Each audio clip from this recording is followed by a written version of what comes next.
Well, greetings, YouTube model people. How's it going? All right, coming at you here with a final on my entry for Adams at Sodak Models 2024 Naked Model Build. And this is the kit that I picked uh, to build. And it was actually, it's a Tamiya kit, so it goes together amazing. It's actually one of the easier, as far as construction goes, easier builds that I've seen from Tamiya race cars, because some of them can be pretty intense. But this one went together fairly easy. So if you're looking to do one that's not going to be crazy difficult, this might be a good one to try. Again, it fits real well and it's not overly complicated. But anyway, just want to thank Adam for hosting this build. It was a ton of fun. Basically, the concept of the build, if I have it right, is that, when most of us started out in model building, scale model building, we didn't paint anything, right? We just kind of just put it together, assembled it, and that was that. So that's kind of the idea of this, is that there's zero paint on this car when you see the finished car here. So yeah, and I bought this kit specifically for this build because I know I wanted something that was molded in color. I didn't have to worry about painting.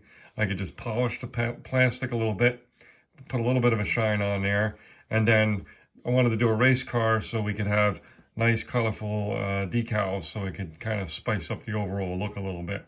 So with all that being said, let's take a look at what we got here for a final. Okay, here we are. So again, again, no issues at all with fitment or anything going together. It all went together very, very well. Again, we did do some polishing of the plastic, as you could probably see some of the shine there on the roof. And on the front, as you can see on the front hood there. So again, just a polishing with basically a plastic type polish. It's not the Novus system, but yeah, decal wise, overall went very well. They're not perfect by any stretch. The one that really gave me the most difficulty for sure was the 36. It's kind of an interesting decal. It's kind of hollow in the middle where the vent is on the car, and there's two sets of vents. So there's like individual pieces, decals that go in there, and they're very fiddly. And I had some issues with them, so it looks kind of cloudy and not so sharp there. That's because they didn't really go in there very well. Shockingly, when doing the vents, the first decal I tried was this one here, and I thought this one was going to give me the most trouble. The curve of the of having to match up the curve of the decal that goes up to about there, and then there's, I think, 5 decals that go in the vent itself to kind of fill that out. So I thought that was going to give me the most trouble. As it turns out, the 36 gave me the most trouble.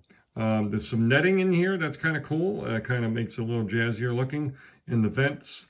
I'm going to be very careful here because there are some decals here that are just still setting up. The front has a vent, also netting, which is kind of neat.